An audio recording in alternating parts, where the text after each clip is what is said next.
Okay, we're going to talk about mainly why this is not why this is not helping the problems addressed by governments and actually worsening the subject and worsening the problems raised in this debate and causing harm. Before I get to my points, I'll speak about, I'll give a quick rebuttals to what we just heard.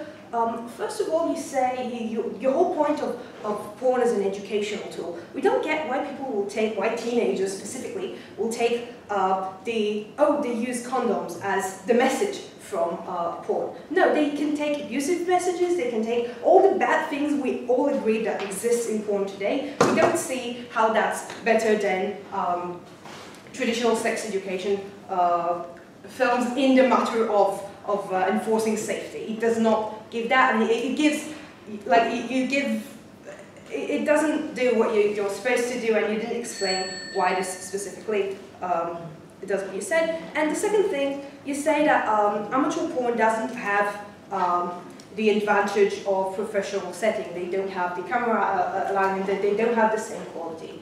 So yes, in the situation where both categories are equal, and one of them has better quality, you'll choose to watch the better quality one. But when the professional industry is limited in a way that takes a whole genre of things people want to watch, then you give a huge advantage to the unprofessional market in this.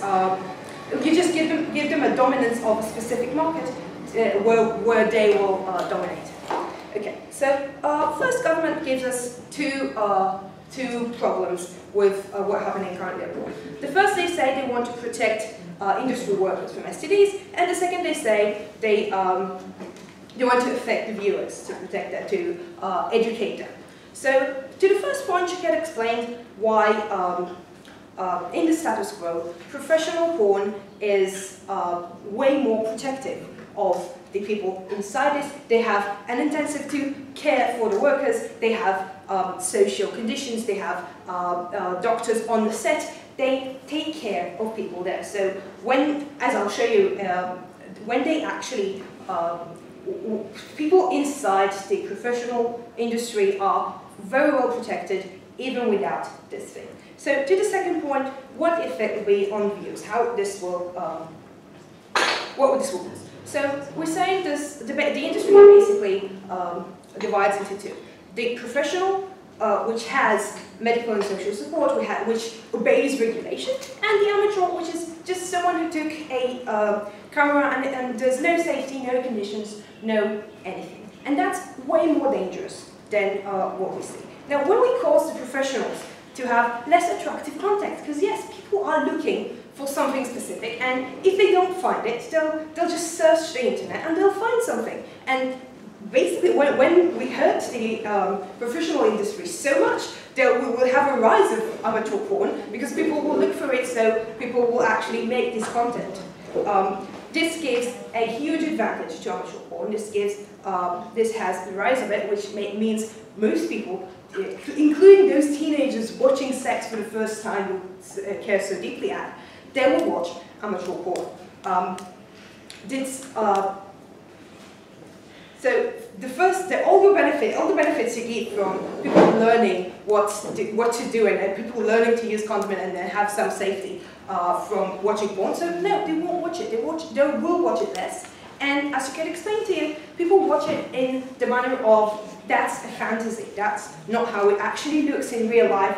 That's like you don't assume that's how people look, and you don't assume that's what people do. So you will have less people watching it and less influence. On the other hand, the amateur porn will have more people watching it, and it's way more believable because they look like real people. It looks like a natural environment. It doesn't look like it was professionally made to look like something. So we just, you actually believe that's true, you actually believe that's how it looks. And when you get professional, every time you see the professional fantasy, we all have it categorized, like that's professional, that's standard, that's fantasy.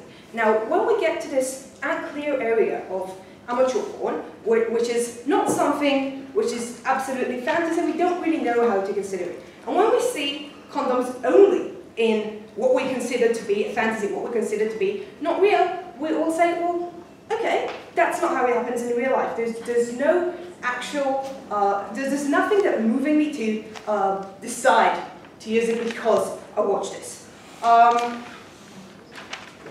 Okay, yes?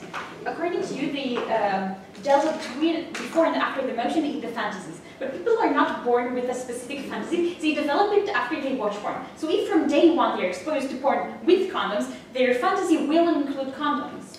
You're assuming people will watch only your regulated porn. What we say is once there's more options, there will be more amateur porn without the condoms in it, and it will be out there, so people will be exposed to this.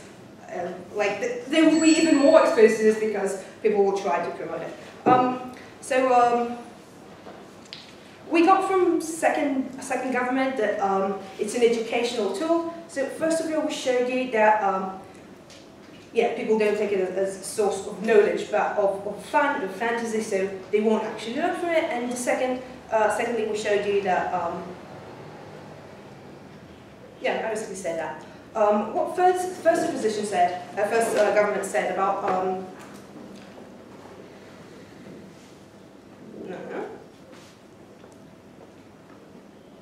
okay, about amateurs having the lack of money, lack of a studio, lack of so that's exactly its advantage, and that's where when we give it the dominance of the market will actually make it more and more productive. So what would give you over opening a position is they gave you, first of all, the why it isn't fair to limit occupation. We give you why it will actually cause harms to the goals set by government that we all want to protect, and how this will actually worsen the case, worsen it for both people in filming porn and people watching.